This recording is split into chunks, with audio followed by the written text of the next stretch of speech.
धन सतगुरु जी, गुरु की प्यारी साथ संगत जी, परम पिता परमेश्वर परम संत कृपाल सिंह जी महाराज के परमात्मा की खोज के भाग 3 को आप सभी के सामने प्रस्तुत करने जा रहे हैं। कृपया ध्यानपूर्वक सुनिए। महात्मा बुद्ध थे। एक बार एक आदमी आ गया और उन्हें गालियां देने लग गया। निकालते निकालते गालियां आखिर शाम हो गई। अंधेरा पड़ गया। जब वह वापस जाने लगा, महात्मा बुद्ध ने रोक लिया और कहा, एक बात सुनते जाओ। कहने लगा, हाँ कहिए।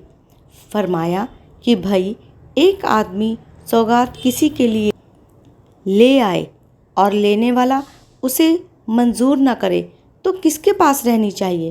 कहने लगा, उसी के पास जो लाया है। महात्मा बुद्ध कहने लगे, आप जो मेरे लिए सौगात लाए हो गालियों की, मुझे मंजूर नहीं है। यह है बचने का तरीका। और क्या दया की कि जाते हुए भाई दीवा लेते जाओ। सेवादार को कहा कि इसे घर छोड़ कर आओ। इसीलिए फरमाते हैं, बदला लेने में दुख बढ़ता है। गुरु नानक साहिब थे, उनको लोग कुहारिया कहते थे। कसूर के शहर में दाखिल नहीं होने दिया। कहते हैं, दुनिया में यूँ रहो कि सारे तुम्हारी तारीफ करें। ऐसे तो परमात्मा की भी सब तारीफ नहीं करते। बहुत लोग गालियाँ निकालते देखे हैं। महात्मा का तो जिक्र ही क्या है। और आगे हमारी तुम्हारी कहाँ गिनती है। अगर तुम्हें कोई बुरा कहता है, तुम ना कहो, ऐसे तुम जीत गए। अगर तुम भड़क उठे तो तुम हार गए। याद रखो, जो तुम्हारी समझने वाली बुद्धि है वो खराब हो गई और सही फैसला नहीं कर सकोगे। एक और महाराज जी मिसाल दिया करते हैं, एक मिट्टी का बर्तन है, अगर उसमें पाँव धो दो तो इस मिट्टी के बर्तन में तुम पानी पीते हो कभी? अरे भाई, यह जिस्म भी एक मिट्टी का बर्तन है। इसमें एक गंदगी का ख्याल आ गया तो यह जिस्म किस काम का रहा? क्यों जलालत में जी रहे हो? हमने बाहरी दुनिया में किसी के पास जाना हो, इतने साफ सुथरे कपड़े पहन कर जाते हैं, हार श्रृंगार भी करते हैं। अरे भाई, हम प्रभु परमात्मा के चरणों में जाना चाहते हैं और जलालत से भरे हुए जाते हैं। कैसे प्रवान होंगे? एक गाली देता है, तुम ना दो, उसे समझा दो। ना समझे तो उसके लिए दुआ करो कि हे परमात्मा, इसको बुद्धि दो। हज़रत इब्राहिम का जिक्र आता है कि एक दफ़ा एक किश्ती में जा रहे थे। इसमें एक अमीर और कुछ नक्काल नकलें करने वाले भी बैठे थे। हंसी खुशी की बातें हो रही थी तो यह चुपचाप बैठे रहे। तो उनकी तवज्जो इब्राहिम पर पड़ी कि यह चुप क्यों बैठा है। तो उन्होंने इनकी नकलें उतारनी शुरू कर दी। उसी वक्त इब्राहिम को बुशारत हुई कि ए इब्राहिम, तेरी निरादरी मुझे मंजूर नहीं। अगर तू कहे तो इस बेड़ी को उलट दूं और इन सभी को डुबो दूं। तो कहते हैं, मैंने खुदा से दुआ की कि इन बेचारों का क्या कसूर है। अविद्या का पर्दा इनकी आंखों के आगे आ रहा है। अगर आपने दया की है तो इनकी आंखों का पर्दा हटा दो। कहते हैं, वो पर्दा हट गया तो वही इब्राहिम के आगे मुआफ़ी मांगने लग गए। तो बुराई का बदला यही एक इलाज है, गुड थॉट्स भेजो, तुम्हारी सारी मुसीबतें टल सकती है। तो कहते हैं फरीद साहब कि अगर ऐसे लोग तुम्हारे घर में आ जाए तो उनके साथ वैसे ही प्यार का सलूक करो। तुम्हारा फ़र्ज़ है, अगर दुश्मन भी आ जाए तो उसकी भी आओ भगत करो, उसकी सेवा करो। महाराज जी के जीवन का एक वाक़या आता है कि कुछ भाइयों ने मिलकर महाराज जी को जान से मार देने का प्रोग्राम बनाया और एक आदमी को इसके लिए नियुक्त किया गया। तो वो आदमी जिस वक्त महाराज जी तयशुदा जगह पर मिले तो महाराज जी उसे बहुत खुश होकर मिले। महाराज जी ने उसकी बहुत आवभगत की और वो आदमी दिल ही दिल में बहुत हैरान हुआ। उसे अफसोस हुआ कि मैं क्या करने जा रहा था। तो उसने महाराज जी के भाव से खुश होकर कहा कि महाराज, मुझे माफ़ कर दो, मैं इस बदनीयत से यहाँ आया था कि आप तो कुछ और ही हैं। आप तो इंसानों से भी ऊपर हैं। तो महाराज जी ने उसे फिर बहुत प्यार किया और प्यार सत्कार के साथ ही रुखसत किया। इसीलिए फरीद जी कहते हैं कि जो तुम्हारे घर आए उसके पाँव चूमो, भूल जाओ उसने तुम्हारा बुरा किया है। जब जब तुम ऐसा करोगे वो खुद ब खुद शर्मिंदा होगा। आगे फरीद साहब कुछ और भी फरमाएंगे। जवानी थी, इसमें प्रभु का रंग लेना था, दुनिया का रंग ले लिया। नतीजा क्या है? वो कब्र भरी जा रही है, तैयार हो रही है तेरे लिए, वो दिन नज़दीक आ रहा है। नानक नाम संभाल तू दिन नेड़े आयो। आगे कहते हैं, गुर नमाणी सदकड़े निघरिया घर आ। तुझको कब्र बुला रही है, तैयार हो रही है, आ भाई तू आ, यह तेरा असल घर है। यह जिस्म तुम्हारा मिट्टी में मिला दिया जाएगा। आगे कहते हैं, आंखों से देख क्या हो रहा है। देखते ही देखते तेरी दाढ़ी सफ़ेद हो गई है। होश कर, जाने वाला दिन नज़दीक आ रहा है।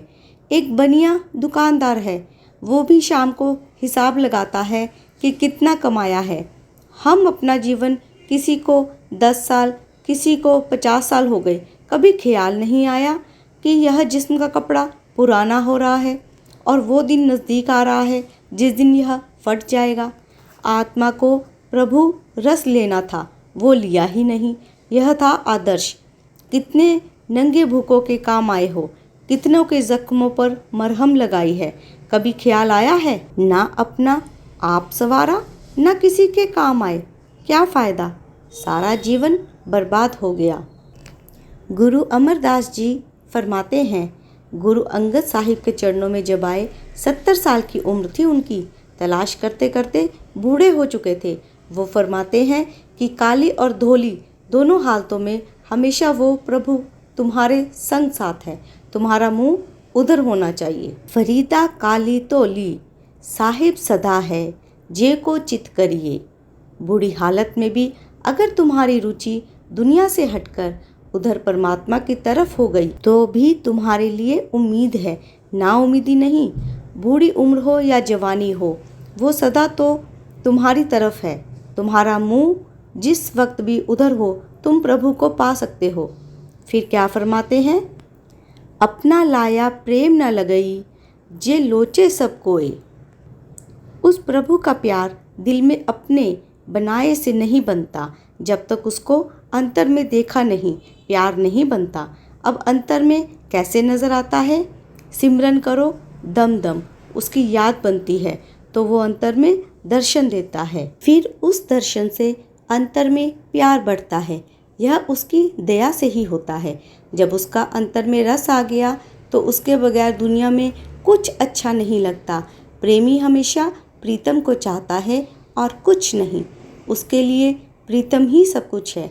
हमारे दिल में जब तड़प बनती है, बढ़ती है, तो वो मालिक भी बेचैन हो जाता है और दर्शन देता है। यह उसकी दया है। इसीलिए कहते हैं कि जवानी हो या बुढ़ापा, दोनों हालातों में वो तुम्हारे साथ है। हमारी रुचि होनी चाहिए। अब आगे फरमाते हैं कि यह प्रेम का प्याला किसको मिलता है?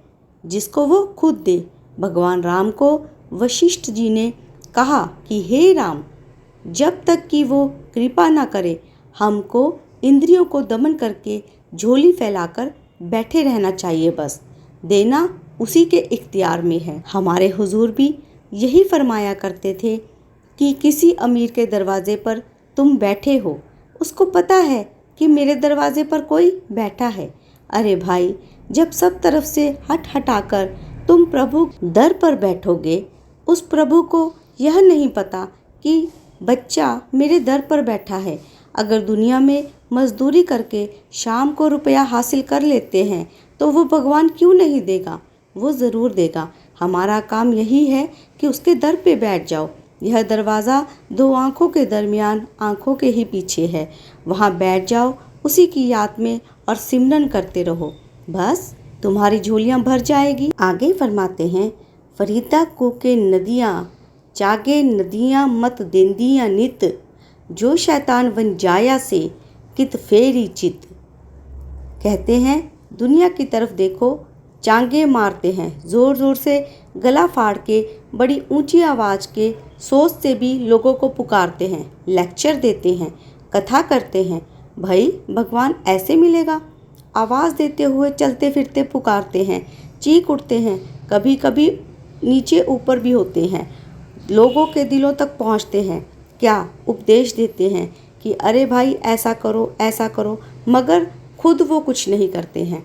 फिर उसका क्या नतीजा होता है?